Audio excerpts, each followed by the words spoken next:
Salut à tous, nouvelle vidéo Outlook comme chaque semaine, j'espère que vous allez bien et que vous avez passé une très bonne semaine de trading. Donc comme tous les vendredis, on va regarder le Forex d'abord et ensuite la crypto vers la fin. Donc là on est en live sur Twitch, comme chaque vendredi. Le petit chat qui vous passe le bonsoir. Donc vous avez le timecode en bas de la vidéo. Si vous voulez passer directement à la crypto, n'hésitez pas à me suivre sur Twitter pour être prévenu quand je suis en live. Si vous voulez que j'analyse des cryptos pour vous, n'hésitez pas à venir sur Twitch. Vous avez le lien, tous les liens dans la description. Ok. Avant de commencer, le petit warning, bien sûr. Et let's go.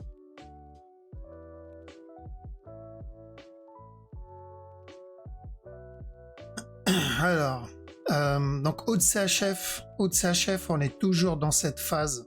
Alors, haut de CHF, il y a un truc que j'aime pas dans ce move. Et il me fait ça depuis un petit moment. En fait, il me fait ça depuis ce drop. D'accord, j'ai beaucoup trop de mouvements agressifs. Ici, là, là, là. Et là, j'espère qu'il n'est pas en train de me répéter la même chose. Alors, ça, c'était juste dégueulasse à trade. Je crois là où c'était intéressant, c'était dans cette zone. Celle-ci, là. Donc, on a eu des bons setups au début, mais à partir de là, c'était n'importe quoi. Ici, il y avait un beau petit buy setup, mais une fois le top cassé, pareil, c'était n'importe quoi. Donc, je vais attendre. Maintenant, j'attends quoi? J'attends bien sûr une correction. Toujours la même chose, et ensuite le B. Le seul problème, c'est que ce mouvement-là n'est pas suffisamment correctif. Que ce soit le up ou le drop derrière, voilà, on n'est pas sur une structure corrective classique et je préfère attendre que la structure se développe. Moi, je veux ça. Alors, je ne traite pas s'il n'y a rien à traiter. Au GPY, donc au GPY, même chose, j'attends un B d'abord et ensuite le drop derrière. Donc à chaque nouveau plus bas, je dois faire attention. On peut prendre les sell setup, les sell setup pardon qu'on a ici, celui-là. Donc on a eu des sell setup, sauf que maintenant à chaque nouveau plus bas, on doit faire attention. D'accord? Parce qu'à chaque nouveau plus bas, on risque le retournement pour ce B. Donc voir si vous voulez trade la structure 4 heures ou 1 heure. La structure 4 heures, on attend le B. La structure 1 heure, on peut prendre des petits sell setup en interne parce qu'on est toujours dans cette tendance baissière. Mais moi, j'attends le B. La majorité des hauts, ça va être pareil de toute façon. Celui-là, on attend la cassure du bas. Donc, quand on était au top, on a dit regular flat, drop. Toujours pareil. C'est toujours le même objectif. De toute façon, on n'est plus très loin de l'objectif. 4 CHF, donc impulsion, suivi d'une autre impulsion vers le bas. Si j'ai ça, j'irai pour le flat. D'accord, donc pour une plus grosse structure avant le up. Je vise ça. Mais comme le haut de CHF, j'ai que 2 mouvements agressifs pour le moment. Celui-là, je peux le lier à aucun move dans le passé. Donc j'attends. D'accord, mais la grosse structure, c'est toujours la même. Ça n'a pas changé. Gros move et ensuite valider le gros running pour venir casser le top. CHF JPY, donc CHF JPY, on a obtenu le running ici. On a dit buy, ensuite sell, nickel. B, continuation. Pourquoi? Parce que daily, j'ai 2 possibilités ici. Ou on va directement entamer le gros drop, voire weekly même, ou sinon on va continuer à push. Mais dans ce cas-là, j'aurai un gros B et ensuite le drop. Alors si j'ai un drop comme là, j'aurai d'abord le B et ensuite la continuation. Donc le B, ensuite la continuation. Et là, je pourrais avoir un dernier push. Mais déjà, manger le C, ça serait pas mal. D'accord? Donc, si j'obtiens, et normalement on obtient la structure corrective qui doit être plus grande que le running là, on continue à chercher de la vente, au moins pour un petit C. DAX, on attend la correction. Drop encore, pour un plus gros flat au minimum. DXY, donc DXY on avait dit de chercher de l'achat la dernière fois jusqu'au top, donc le top est touché. Là on attend la suite. Ok, voir s'il corrige et continue à grimper ou s'il va venir drop. Donc maintenant que ce up on l'a obtenu, on attend la suite. C'est important d'attendre un setup. Si je vois ça, ça c'était de l'achat. Ça aussi. Et ça aussi. Euroad, Alors, euro de ce move, pour le moment, semble correctif pour un push, mais comme on l'a vu mercredi, tant que ce top n'est pas cassé, on cherche de la vente jusqu'à ce bas. Donc, à chaque fois que j'ai un sell setup, je privilégie la vente sur euro 2. Euro JPY. Alors, euro JPY, lui, je crois, on a dit de rester à l'écart, et on reste encore à l'écart. J'ai trop de mouvements agressifs sur ce move, j'ai aucun B là-dedans. Donc, je l'oublie pour le moment. Ça, c'était de la vente et c'est fait. Ok, donc lui, il a donné un beau petit flat là. Ensuite, un beau pli flat là. Casseur du bas, ça, c'était l'objectif. Est-ce qu'il a cassé? Le bas, il est cassé. Donc, attention à ce running en interne. Ok, mais tenter des buy setup pour de la petite time frame, pourquoi pas? Alors, juste voir le plus gros move vite. Ouais, on se rapproche de notre objectif qu'on a mis l'année dernière. Juste pour info, l'année dernière, ici, on a dit on cherche de la vente et ensuite de l'achat. Donc maintenant, pour ceux qui veulent trade le gros move, à chaque nouveau plus bas, s'il y a des buy setup, ça se tente. Le but, c'est de tenter le running. Bon, ça, c'est pour la grosse time frame. Maintenant, pour du 1 heure, gaffe quand même au running ici en interne. Euro USD. Donc, Euro USD, il a donné un petit buy ici. Bon, il n'a pas duré très longtemps, mais je vais continuer à chercher tous les buy setup sur Euro USD. J'en ai parlé mercredi, mais je vais le répéter ici parce que c'est super important pour ceux qui traitent Euro USD. Ici, j'ai deux possibilités. La première, c'est venir casser stop d'abord avant le gros drop. L'autre, c'est on obtient un contracting. D'accord? Je ne traite pas les contractings. Je le garde en tête, je sais que c'est possible. À quel moment je peux commencer à chercher de la vente? Si je corrige ici. D'accord? Donc si j'ai une grosse correction, je peux peut-être tenter, et même là je tenterai pas vraiment le contracting, je vais tenter peut-être plus une plus grosse structure en vrai. D'accord? Donc voilà, on le garde en tête, on n'a pas envie de se faire surprendre, mais pour le moment je vais privilégier quoi en 4 heures, 1 heure, des buy setup. Je vais privilégier les buy setup au moins pour une correction.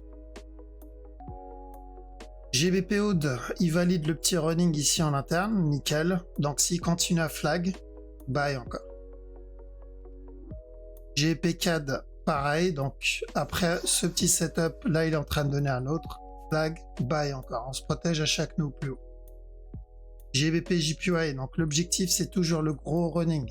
D'accord? Celui-là, ce A, ce B, ce C et ensuite de l'achat. Donc attention, oui, on peut avoir une correction là. Et drop encore. GBP NZD, on attend la correction comme là. Plus grande, ça serait beaucoup mieux.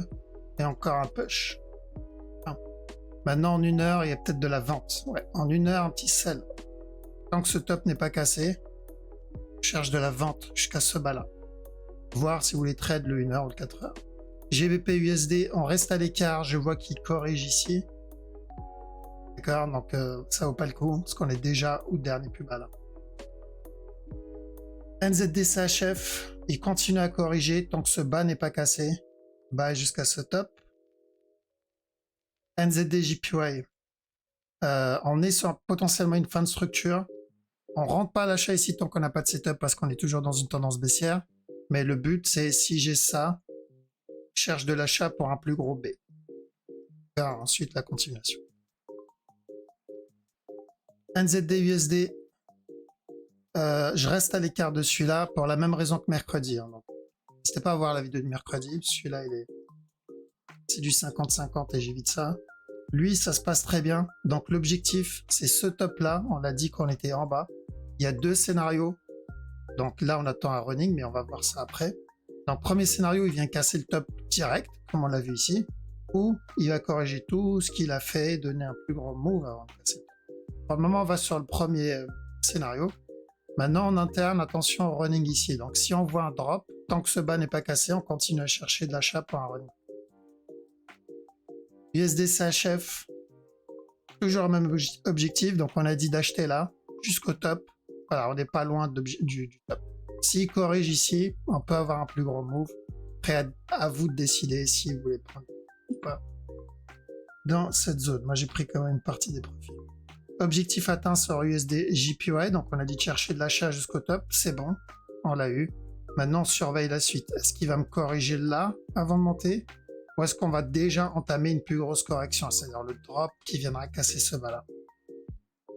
Donc pour le moment, stand-by. En tout cas, bien joué, c'était un beau petit trade. US Oil, il a validé le running ici en interne, mais le mouvement, je le trouve vachement agressif. Donc attention au running, comme ça, et encore de la vente. Silver, on continue à chercher des buy setup. Correction ici. Donc il y a un potentiel running en interne, mais ça c'est de l'interne. Mais correction, continuez à chercher de l'achat dans ce move. Le gold, pareil. Donc on attendait un running, mais l'objectif c'était qu'il casse ce top. On a bien eu un up, mais il n'a pas cassé le top.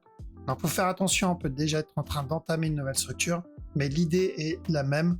Correction, continuation encore sur le gold, parce que l'objectif c'est ce top. D'accord? Toujours ce top. On risque un running, mais ça ne change pas l'objectif. Bitcoin. Alors le Bitcoin, ça pleure sur Twitter, ça pleure de partout. Alors que le mouvement, si je vais en weekly, il a rien fait. D'accord. Voilà ce qu'on a fait en weekly. Comparé au up. Donc on n'a rien fait. Pour moi, ce qu'il fait là, c'est juste le départ d'une structure corrective au minimum 4 heures. D'accord.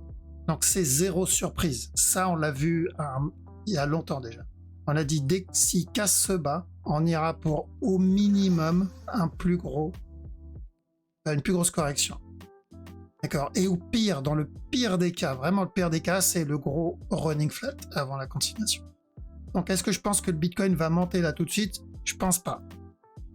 Pas comme ça. D'accord. Comme ça ne m'indique pas un up tout de suite. Par contre, est-ce que je pense que ça y est, c'est la fin du monde? Alors franchement, il faudra qu'on m'explique ça. On parle de deep, on parle de genre de bear market déjà dans cette zone. Ils font comment les gens? Dès qu'il y a du rouge, c'est le bear market. Dès qu'il y a une bougie rouge, c'est le bear market. Faut arrêter de regarder la structure en 1 heure. Vraiment. Parce que dans ce cas-là, matez juste la structure monthly si vous êtes en mode investissement. Il y aura beaucoup plus de bougies vertes. Ça, c'est rien. On est juste dans de l'interne. C'est normal. Des bougies rouges, on en a eu plein. On en a eu là, là, là, ici, là. Et on en a eu beaucoup, hein. Des drops. Ici, ici, ça. Pourtant, il fait que monter. D'accord? Une bougie rouge ne veut rien dire. Une impulsion vers le bas seule ne veut rien dire. Là, techniquement, si je me base sur l'analyse technique, le wave, il n'y a absolument rien qui m'indique que ça y est quoi, le up est terminé. Et il n'y a rien. Donc moi je vois quoi? Je peux me tromper. Maintenant je fais confiance à l'analyse. Parce que c'est ce que je fais. L'analyse technique. Si je fais plus confiance à ma méthode, là j'arrête le trading. Donc B, on a vu il y a des semaines déjà. Et ensuite une continuation. Combien de temps va durer le B? Parce qu'on va me poser la question, je ne sais pas. On peut pas le savoir, d'accord? C'est juste pas possible de le savoir. Ça peut durer quelques semaines, ça peut durer quelques mois, ça peut durer quelques jours. Ça dépend de l'agressivité du move. D'accord? Celui-là, il aurait pu durer beaucoup plus si au final, il nous donne un B beaucoup plus grand que ça. D'accord? Il aurait pu donner un plus gros B là, et un C, et ensuite une continuation. Il en a décidé autrement. Il a fait le drop, le B, le C, rapidement. Donc là, ça va être pareil, ça dépend. S'il me donne un B tout de suite rapide et ensuite un C rapide et ensuite il monte, ça va pas durer très longtemps. Alors, sachant que ce drop a duré combien? 14 jours. Donc, est-ce qu'il peut durer 14 jours? Oui. Il peut durer 14 jours. Mais s'il dépasse les 14 jours déjà, vous pouvez être sûr que ça va durer beaucoup plus longtemps. Mais bon, pour le moment, on peut pas le savoir. C'est vraiment beaucoup trop tôt. Tout ce qu'on sait, c'est que une fois le A terminé, on va attendre un B, on va trade le B. Ensuite, on va chercher de la vente. La surprise va être là-dedans. Parce que ce drop, est-ce que c'est le drop pour la correction et la continuation, donc la structure 4 heures qu'on cherche, ou est-ce que ça va être le drop pour le running flat avant la continuation? On ne sait pas. Mais on va le tenter. D'accord? On va tenter le drop pour ceux qui tradent les futurs. Du coup, ceux qui voulaient sortir du trade, par exemple, n'ont pas eu le temps de sortir au top. C'est pas grave. Rappelez-vous, quand on était ici, Et ça pleurait aussi là-dedans. J'ai dit quoi? J'ai dit pas grave, vendre ici, c'est pas une bonne idée, parce que si on n'a pas eu le temps de sortir au top, on attend juste le B pour sortir. Et regardez, largement le temps de se barrer d'ici. Donc, le concept est le même, sauf c'est en fractal, petit time frame. Si je n'ai pas eu le temps de couper mon trade là, et il y a eu ce drop, c'est pas grave, j'attends la correction, je pourrais le couper plus haut. Si je n'ai pas eu le temps de couper mon trade là, c'est pas grave, j'attends la correction, je couperai plus haut. Pour ceux qui veulent vraiment se barrer du trade du spot. Donc voilà, pas besoin de paniquer. La structure pour moi, j'attends maintenant un B. Et ensuite un drop. Jusqu'où, je ne sais pas, j'aime pas mettre les flèches parce que les gens vont penser que ça va, c'est censé aller jusqu'à là. Mais j'attends ça. Maintenant pour du 1 heure, ce mouvement-là, ce qu'il fait là, donc nous on a pris la vente ici, drop, d'accord? Je vais voir s'il me flag là. Après ce flag, il y a deux possibilités. Ou c'est le départ du gros B, avant le drop, ou sinon ça va être encore de l'interne. Donc il va corriger encore en interne, chuter encore un peu, et après me donner le B, et ensuite le drop. Donc au final, j'attends quoi? Ce B. Les traders court terme, ils vont pouvoir trade ce B, ça c'est l'avantage. Pour les autres, voilà, vous savez que c'est normal s'ils nous donnent ça. On a A, on attend le B, ensuite le C, s'il doit continuer. Idem là. A, B, C avant la continuation. A, B, C avant la continuation. Ok. Ensuite, quel type de flat il va faire, ça on le verra au fur et à mesure. Donc voilà, c'est ce que j'attends sur le Bitcoin pour le moment. On verra en 1 heure si ce mouvement-là, est-ce que c'est le départ du B ou est-ce qu'on est encore dans de l'interne. Il va drop doucement comme il fait à chaque fois et ensuite nous entamer. Donc on tente les buy setup. Si vous avez des buy setup en court terme, et gardez bien en tête que ce n'est qu'une correction, c'est pas le gros mouvement qui va venir répéter les 70 000. Enfin, d'après moi, c'est pas le cas. Même chose ici, c'est ce que l'analyse on l'a fait il y a plusieurs jours, on a dit quoi? On attend un B et ensuite un C, voilà, c'est la même chose. Donc est-ce que le up qu'il nous a fait ici, c'est le départ de ce B? Est-ce que c'est un running? Les deux, c'est possible. Et je m'en fous en fait. Je m'en fous pourquoi? Parce que ça ne change pas l'analyse. S'il me donne un flag, je tente le B. S'il me donne pas de flag et vient valider le running, je vais retenter plus bas, le B. Je veux le B d'abord et ensuite le drop. Donc si j'ai des buy setup, je tente de l'achat. Okay. Donc même chose, B et ensuite C. ADA. Alors ADA, qu'est-ce qu'on a? Ok, donc ADA il a invalidé, comme on a dit, le running. Maintenant je cherche une plus grosse structure ici, potentiellement un running là aussi. Et ensuite une continuation. L'objectif c'est la cassure de stop, mais il faut vraiment attendre un setup sur ça parce que la structure est complètement dégueulasse. Et si on regarde bien, il donne pas beaucoup de setup. Hein. Je crois qu'il a donné un running ici, mais c'est tout. Hein. Si je regarde dans le passé, il n'y a pas eu beaucoup de setup intéressants pour rentrer. Donc, faut attendre. Je rentre pas là, pourquoi? Parce qu'il y a le risque de ce running. A, B, C ici. Encore un drop. Ça c'est de l'interne, hein, c'est du là. Ça n'invalide pas la structure 4 heures. Alors, ça c'est quoi? XTZ.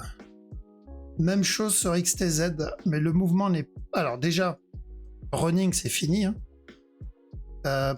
Ça pour moi c'est une nouvelle structure, mais ça devient beaucoup trop agressif pour une explosion tout de suite. C'est la crypto, ça veut pas dire grand chose, mais je le garde en tête.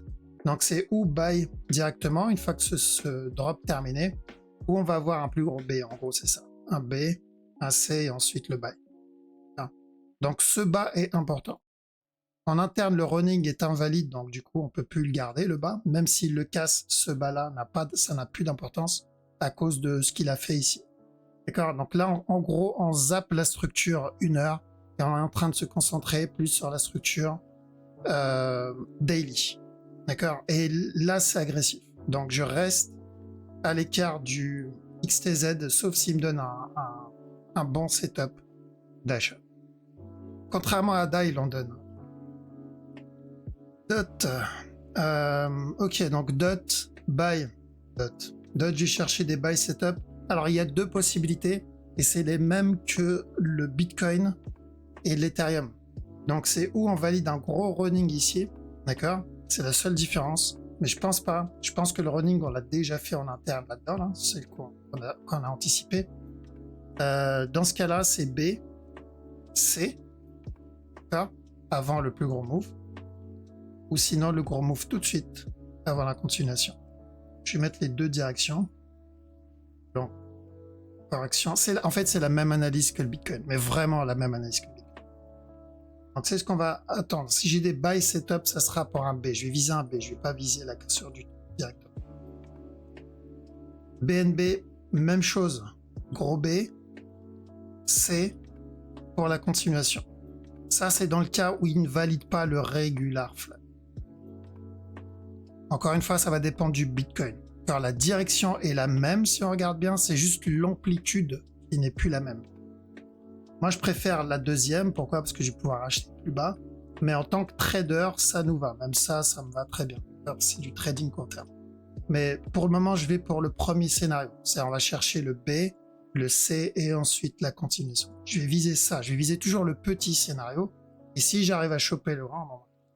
Donc, il a donné un petit setup hier, ici, là, d'achat.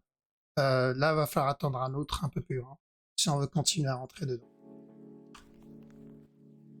Pulse, c'est toujours de l'achat. Le mouvement, il est clairement correctif. Donc, on continue à chercher un buy. L'objectif, c'est ce top. Luna, buy aussi pour un running au moins en interne. Donc, celui-là. Le bas ne doit pas être cassé. Buy jusqu'au top. Et ensuite, un drop. Et ensuite, encore un buy pour un plus gros running. Ça, la structure n'a pas changé. Ça, c'est la bonne nouvelle pour Luna. Sol, ici, on avait commencé avec un potentiel flat, pardon. Il est plus bon, le flat. D'accord? Vu l'amplitude du move, je pense qu'on part plutôt pour ce running-là. Avant le buy. Donc, la direction est la même, c'est juste qu'on passe d'une structure 1 heure à une structure 4 heures. EGLD. Donc, EGLD valide le push ici.